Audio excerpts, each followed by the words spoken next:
আসসালামু আলাইকুম। সবাইকে শুভেচ্ছা জানিয়ে কুরাইশ নিউজের রাতের সংবাদ শুরু করছি। আমি রফিকুল ইসলাম। শুরুতেই সংবাদ শিরোনাম। পাচারের অর্থ ফেরাতে কানাডার সহায়তা চাইলেন প্রধান উপদেষ্টা।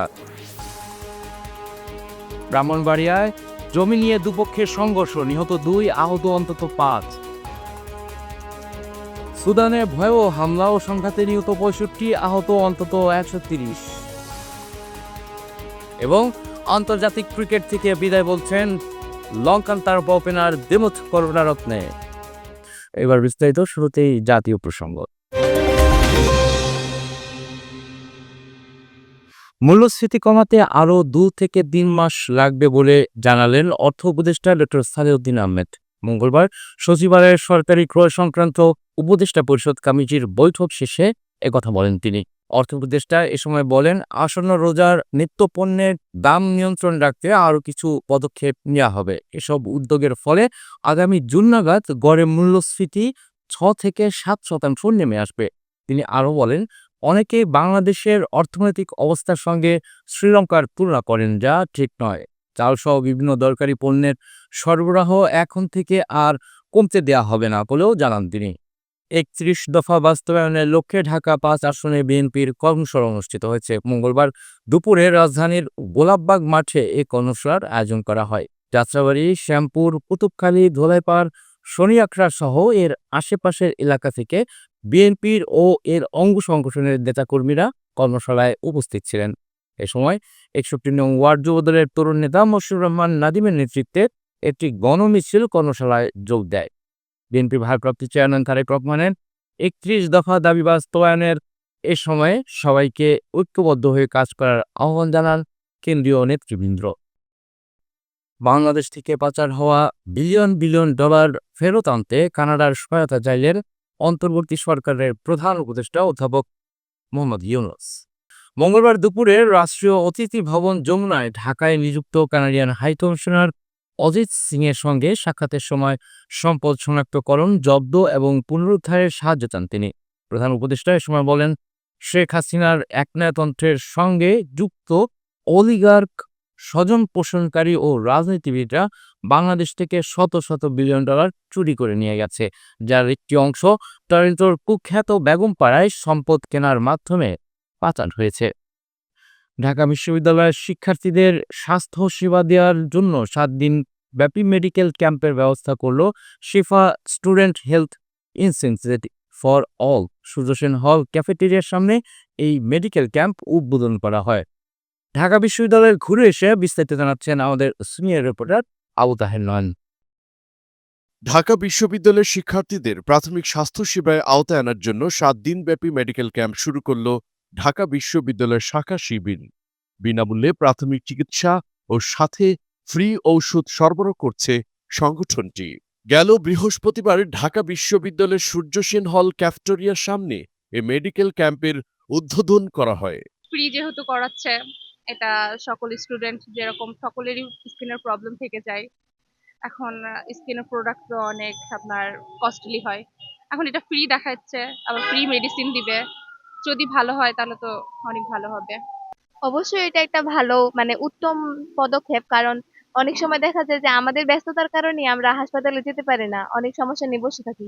তো এখানে যেহেতু আমাদের হল ওয়াইজ বা হলের সামনে আসছে, আমাদের সময়ের একটা ব্যাপার আছে, ওইটাও সেভ হয়েছে। প্লাস মানে আমাদের হাতের কাছে পেয়ে যাইছি, দেন হচ্ছে ভিজিট নাই, মানে লাইনে দাঁড়ানোর ওরকম একটা প্রেশার নেই, যেটা হচ্ছে আমরা পিজিতে বা মেডিকেলে গেলে দেখতে পাই। মেডিকেল বিশেষজ্ঞ ডাক্তার দেখাবো, অবশ্যই এটা ভালো উদ্যোগ। শিক্ষার্থী হিসেবে আসলে আমার খুব ভালো লাগছে যে বিনামূল্যে এরকমের একটা হচ্ছে গিয়ে যেহেতু এটা শিবিরের উদ্যোগে, তো আমার পক্ষ থেকে হচ্ছে গিয়ে তাদের প্রতি অনেক কৃতজ্ঞতা। এই মেডিকেল ক্যাম্পে মেডিসিন, গাইনি, চর্ম ও দাঁতের প্রাথমিক চিকিৎসা ও বিনামূল্যে ঔষধ সরবরাহ করা হচ্ছে। আয়োজক শিবিরের সভাপতি জানান, প্রতিদিন সকাল 10টা থেকে বিকেল 5টা পর্যন্ত এই সেবা প্রদান করা হচ্ছে। যেহেতু এটা ভ্রাম্যমান, সবকিছু মেশিনারি নিয়ে তো এত দূরে যাওয়া যায় না। আমাদের এটা চিন্তা করতে হবে আমাদের কতটুকু ক্যাপাসিটি আমরা হচ্ছে প্রত্যেকটা হলে হলে নিতে পারবো। তো আমরা চিন্তা করছি আমাদের ডক্টরদের বসার চেম্বার, তাদের লজিস্টিক সাপোর্ট এবং হচ্ছে ওষুধ, এই জিনিসগুলো আমরা সাথে নিতে পারছি। এই জন্য আমরা ওষুধ সেবা প্রদান পর্যন্ত আমরা সীমাবদ্ধ রাখছি। তারপরে ফার্দার স্টেপে আমরা পরীক্ষা নিরীক্ষার ক্ষেত্রে আমরা সহযোগিতা করবো, সেটা যদি বাকি হাসপাতালগুলোর সাথে আমাদের যে আলাপ হওয়া এবং চুক্তিবদ্ধ হওয়ার যে চিন্তা, সেটা যদি আমরা ফাংশন করতে পারি, তাহলে আমাদের এই রিকমেন্ডেড যে কোনো টেস্ট বা পরীক্ষা নিরীক্ষার ক্ষেত্রে আমরা সেটা থেকে সহযোগিতা করতে পারবো। এই কর্মসূচি বাস্তবায়নে সহযোগিতা করছে তুর্কি উন্নয়ন সংস্থা Turkish cooperation and coordination agency, টিকা স্বাস্থ্য সেবামূলক উন্নয়ন সংস্থা, রিদম বাংলাদেশ, আপন ফাউন্ডেশন, ইবনে সিনা ফার্মাসিউটিক্যাল ইন্ডাস্ট্রি পিএলসি ও বায়োফার্মা লিমিটেড। বাংলাদেশ ছাত্র শিবির এত সুন্দর একটা আয়োজন করেছে, যার ফলে সকল স্টুডেন্ট এখানে বিনামূল্যে চিকিৎসা পাচ্ছে এবং সেই সাথে বিনামূল্যে আপনার ট্রিটমেন্ট পাচ্ছে, ওষুধও পাচ্ছে। এতে তারা উপকৃত হচ্ছে। দেখা যায় যে কোনো একটা চিকিৎসা নেওয়ার জন্য মেডিসিন বা অন্য কোনো স্কিনের ডাক্তার দেখানোর জন্য অনেক বড় লাইন ধরতে হচ্ছে, এখানে সেটা করতে হচ্ছে না। স্টুডেন্টরা পেয়ে অনেক উপকৃত হচ্ছে, প্লাস তাদের যে সমস্যা সেগুলোও আর কি সমাধান হচ্ছে। আবু তাহির নয়ন, কোরাস নিউজ, ঢাকা বিশ্ববিদ্যালয়। এবার জেলার সংবাদ। ব্রাহ্মণবাড়িয়ার সরাইলে জমি সংক্রান্ত বিরোধের জেরে সংঘর্ষের ঘটনায় 2 জন নিহত হয়েছেন। এই ঘটনায় আহত হয়েছেন অন্তত 5 জন। মঙ্গলবার সকালে উপজেলার কালীকচ্ছ ইউনিয়নের বিশুতারা গ্রামে এই ঘটনা ঘটে। নিহতদের পরিবার ও পুলিশ জানায়, দীর্ঘদিন ধরে উপজেলার বিশুতারা গ্রামের একটি ভিটাবাড়ি নিয়ে চাচা আজাদ মিয়ার সঙ্গে তার ভাপিদা ইনসান মিয়ার সঙ্গে বিরোধ চলে আসছিল। এরই জের ধরে আজ সকালে ইনসান মিয়া ও তার লোকজন দেশীয় অস্ত্র নিয়ে আজাদ মিয়াকে এলোপাতাড়ি কুপিয়ে হত্যা করে। এরপরই প্রতিশোধ নিতে আজাদ মিয়ার পক্ষের লোকজন ইনসান মিয়ার পক্ষের আমানত শাহ মিয়ার বাড়ির উপরে হামলা করে, তাকে বলম দিয়ে আঘাত করে। ব্রাহ্মণবাড়িয়া জেলা হাসপাতালে নিয়ে আসলে চিকিৎসক তাকে মৃত ঘোষণা করে। এবার আন্তর্জাতিক প্রসঙ্গ।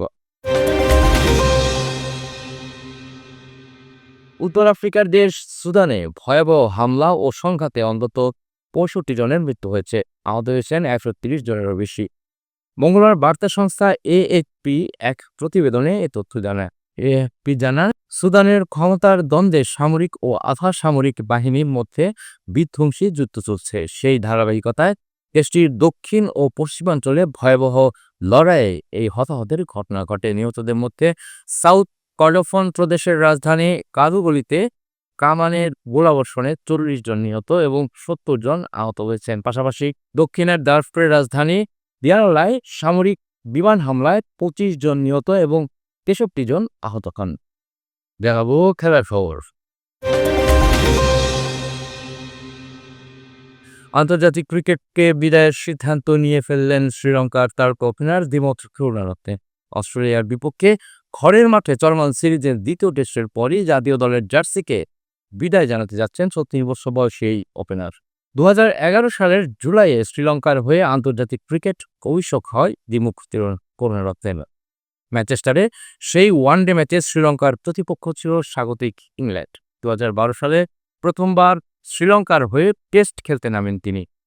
গলের সেই টেস্টে শ্রীলঙ্কা লড়াইয়ে নামে নিউজিল্যান্ডের বিপক্ষে। দীর্ঘ 14 বছরের আন্তর্জাতিক ক্যারিয়ারে সেই গলে খেলেই তারই টানতে চলেছেন শ্রীলঙ্কার সাবেক অধিনায়ক তথা অন্যতম সফল টেস্ট ওপেনার করুণারত্নে।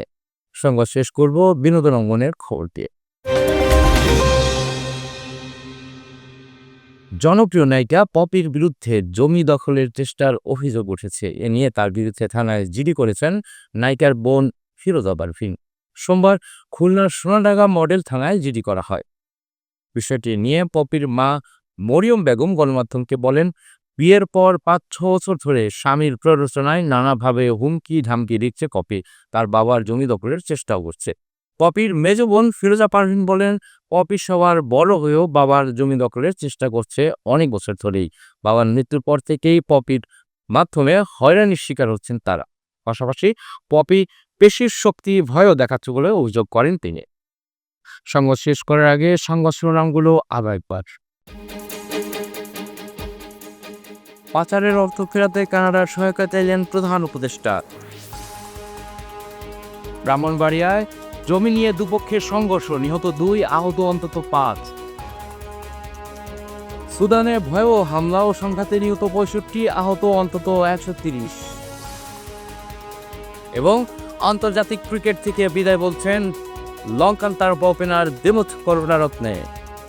দর্শক, এতক্ষণ সাথে থাকার জন্য ধন্যবাদ। সবশেষ সংবাদ জানতে চোখ রাখুন ক্রাশ নিউজের পর্দায় অথবা ভিজিট করুন www.crashnews.com। ক্রাশ নিউজের পরবর্তী সংবাদ দেখার আমন্ত্রণ জানিয়ে আপনাদের কাছ থেকে এখনকার মতো বিদায় নিচ্ছি। আল্লাহ হাফেজ।